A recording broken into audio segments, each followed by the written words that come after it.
Quatrième F, bonjour, on va reprendre là où on s'en était arrêté. Alors j'ai eu certaines questions, on va faire un petit point niveau organisation. A priori, les devoirs sont à faire systématiquement avant la vidéo suivante, tout simplement, dans la mesure où, en règle générale, dans la vidéo suivante on corrige, il faut avoir du coup fait les exercices. Pour le moment, je vous donne pas de devoirs à me rendre. Je pense que les prochains devoirs à me rendre, ils passeront par Wims à nouveau. Parce que c'est ce qui me permet le plus simplement de m'assurer que vous fassiez le travail et surtout que vous copiez pas les uns sur les autres. En fait, c'est principalement ça la problématique. Si je vous donne un exercice et que vous le faites tous ensemble, ça m'intéresse pas. Euh, Sinon, niveau communication, a priori, encore une fois, tout le travail, il est donné dans travail à faire. Donc normalement, si vous regardez dans votre cahier de texte, vous le verrez.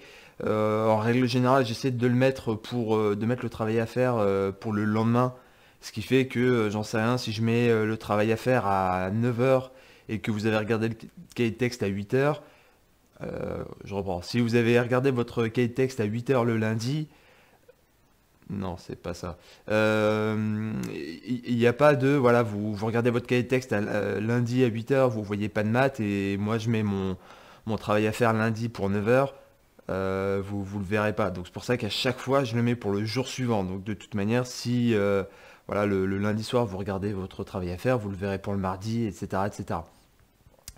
A priori, on va continuer de fonctionner comme ça. Et normalement, encore une fois, les documents nécessaires, ils sont en pièce jointe du travail à faire, en PDF en règle générale. Mais de toute manière, les documents dont vous avez besoin, ils sont aussi présents dans les vidéos. Vous n'avez même pas besoin, a priori, de télécharger la pièce jointe. Voilà, donc j'espère que c'est un peu plus clair. N'hésitez pas, hein, si vous avez des questions. Encore une fois, dans le pire des cas, j'y réponds pas, mais bon, là, il y a beaucoup d'élèves qui m'ont à peu près posé la même question. Donc voilà, allez, on s'y met, exercice 5, petit exercice d'application du calcul littéral. Donc on achète un cahier X pesos, donc une monnaie a priori espagnole, et un classeur coûte 5 pesos de plus qu'un cahier. En posant X, le prix d'un cahier, établir une expression littérale en fonction de X représentant l'achat suivant, 5 classeurs et 4 cahiers. Alors, 4 cahiers. On va commencer par ça. C'est 4x. D'accord? Parce que, eh bien, un cahier, ça coûte le nombre x. Donc, 4 cahiers, ça va coûter le nombre 4x. Ensuite, 5 classeurs. Alors, je vais détailler. Un classeur, c'est le prix d'un cahier plus 5. Donc ça va être x plus 5.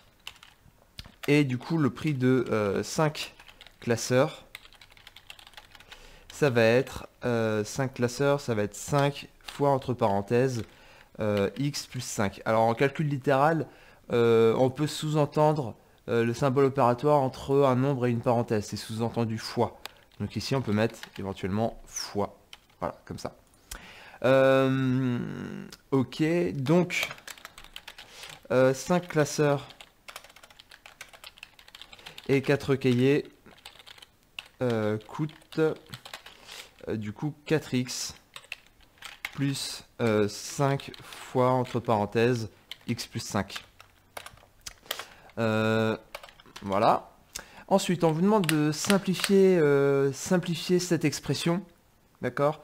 Alors pour ça, il va falloir en fait développer le 5 fois x plus 5. Alors comment on peut faire ça? Eh bien tout simplement, 5 fois x plus 5, c'est l'aire du grand rectangle. Et l'aire du grand rectangle, elle peut se décomposer en, du coup, si j'y arrive, ici on a une aire qui fait 5x. Et ici on a une aire qui fait 5 fois 5, 25. Ça, on l'a déjà vu quand on a manipulé nos aires. Donc, forcément,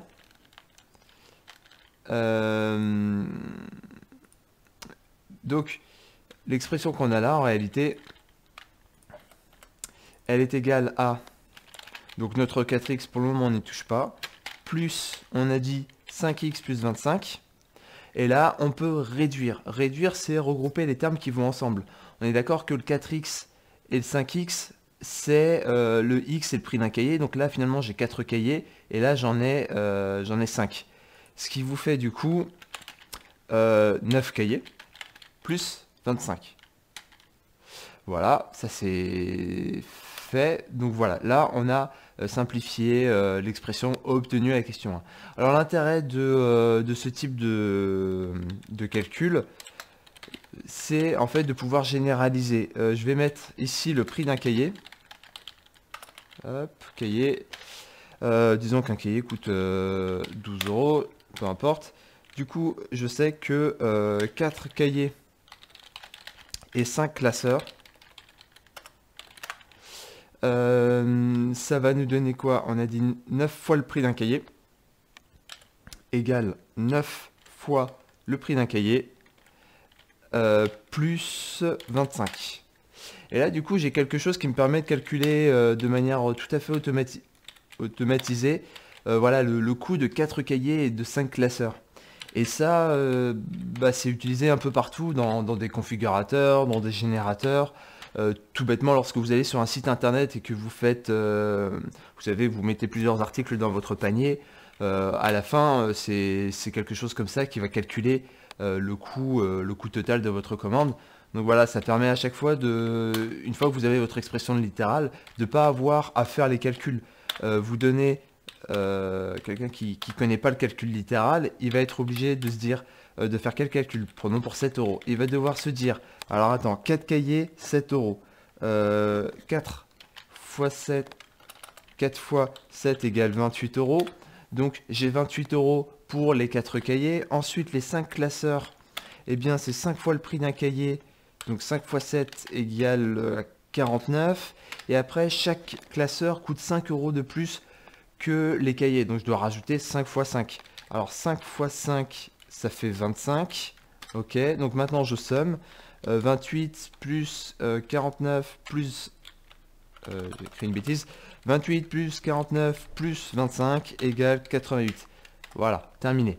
Vous voyez, c'est relativement long à faire à la main, alors qu'une fois que c'est automatisé, grâce à notre formule, c'est immédiat. Et l'avantage, c'est que voilà, si je change un nombre, j'ai tout de suite le résultat. Alors que là, une personne lambda va devoir à nouveau recommencer tous les calculs. Donc c'est quand même assez laborieux. Donc voilà, le but du calcul littéral, c'est de faire ça, c'est d'avoir des formules qui après sont manipulées par l'ordinateur. Ok, poursuivons.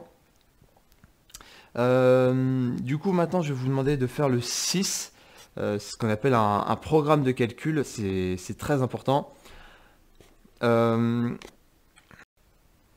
Alors un programme de calcul, c'est en fait un enchaînement standardisé de calcul où on ne fixe pas forcément le nombre de départ. En fait, ça revient à faire ce que j'ai fait là. Ici, quand je fais ça, quand je saisis une formule, je ne fixe pas le nombre de départ. Le nombre de départ, c'est le nombre qui sera là dans la case. Mais voilà, mon calcul, comment dire, les calculs que je fais sont indépendants du nombre qui est là. C'est-à-dire, peu importe le nombre qui est là, je vais toujours le multiplier par 9, puis ajouter 25. Donc là, on va faire à peu près la même chose.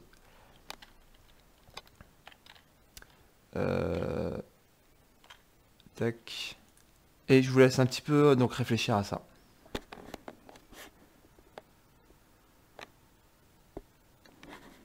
Ok, vous avez réfléchi. Alors, en fait, ce programme de calcul, on va l'écrire sous forme de calcul littéral. Alors, choisir un nombre entier positif. Alors, ça veut dire choisir un nombre.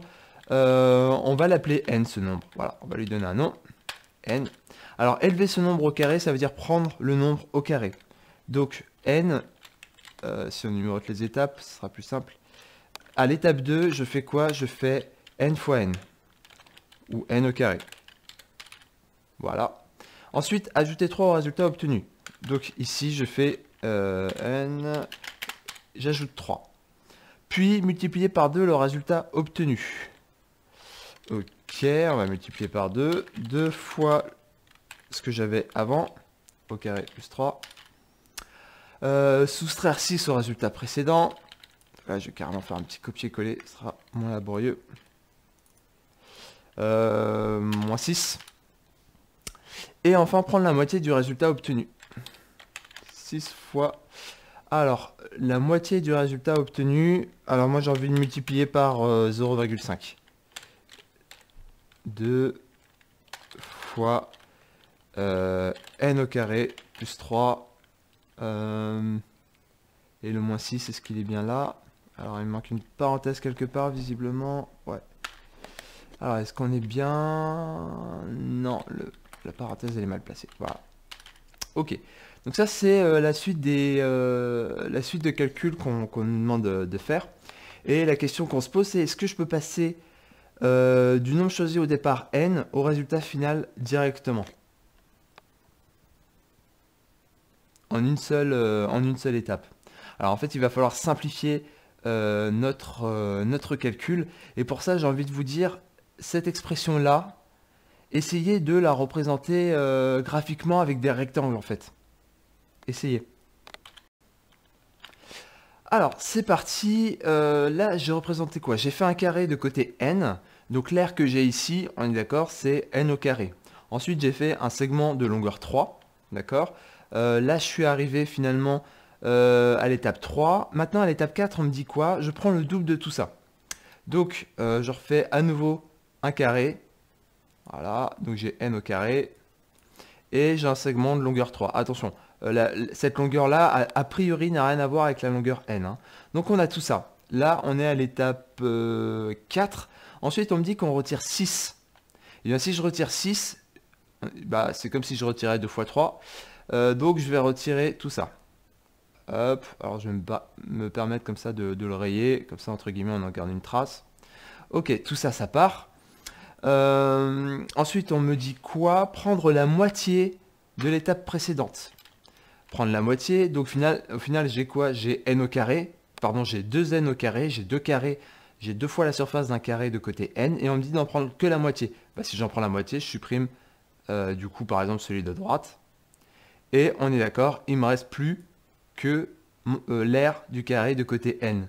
Donc effectivement, on peut passer directement à la dernière étape, en élevant, pour reprendre leur formulation, en élevant n au carré. Ça, effectivement, c'était vrai, simplement d'après ce qu'on vient de faire. Alors, vous pouviez aussi le calculer d'une autre manière, simplement en utilisant ce qu'on a déjà vu, ce qui est a priori par la suite plus rapide que de faire des dessins. Alors, 2 fois n au carré plus 3, d'après ce qu'on a déjà vu, ça c'est du coup 2n au carré plus 2 fois 3. Et du coup il me reste mon moins 6. Tout ça c'est égal du coup, alors 2 fois 3, 6, 6 moins 6 ça part, à 0,5 fois 2 fois n au carré.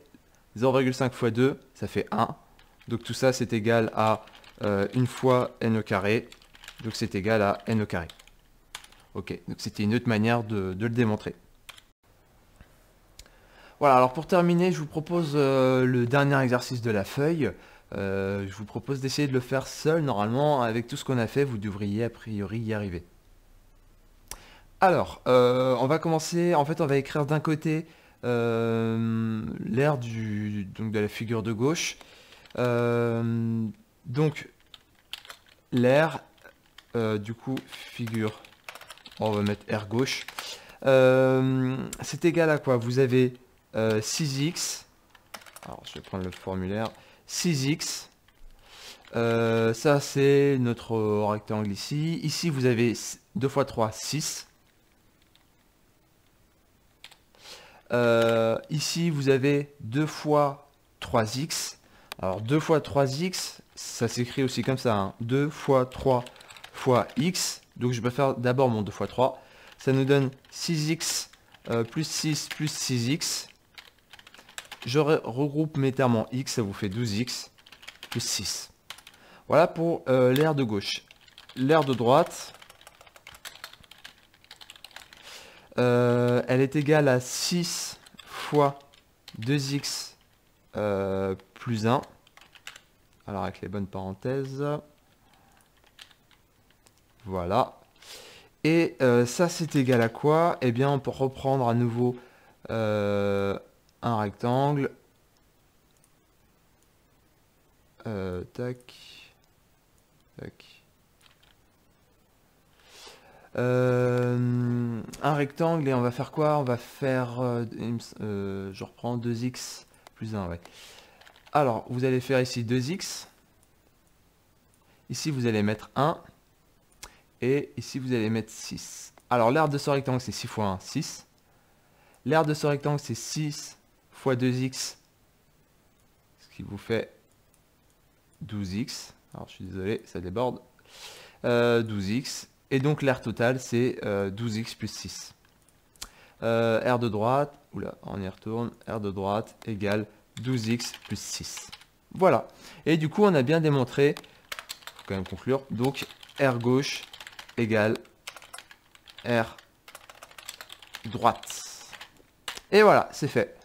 Donc vous voyez, c'est quand même assez puissant parce que quand vous regardez bien ces deux figures, a priori, rien n'indique qu'elles soient de la même taille, hein. Donc bon, c'est quand même un outil, encore une fois, le calcul littéral, c'est quand même un outil qui est très performant, notamment pour établir des vérités. Ok, alors la question que vous vous posez tous, c'est qu'est-ce que je vous donne à faire pendant les vacances? Eh bien, pendant les vacances, je vous donne ça à faire, donc le 3, 5 et 8, page 100. Normalement, ça devrait pas trop vous prendre de temps, et en même temps, voilà, ça vous fera un peu travailler pendant les vacances. Je vous donne ça encore une fois. Du coup, le document que je viens d'écrire, je vais vous le mettre lui aussi en pièce jointe, en PDF. Ce qu'on va faire aussi, je vais essayer de vous mettre à chaque fois le document en lien de la vidéo. D'accord? Donc dans la vidéo, vous allez dans la description, je vais vous mettre un lien vers Dropbox, je pense. Et donc sur Dropbox, vous trouverez le PDF que vous pourrez télécharger. Donc vous le trouverez en pièce jointe dans Travail à faire et dans la description de la vidéo sur YouTube. Voilà, comme ça, c'est encore plus simple d'accès. Voilà, encore une fois, si vous avez des questions, n'hésitez pas. Et puis je vous souhaite de bonnes vacances.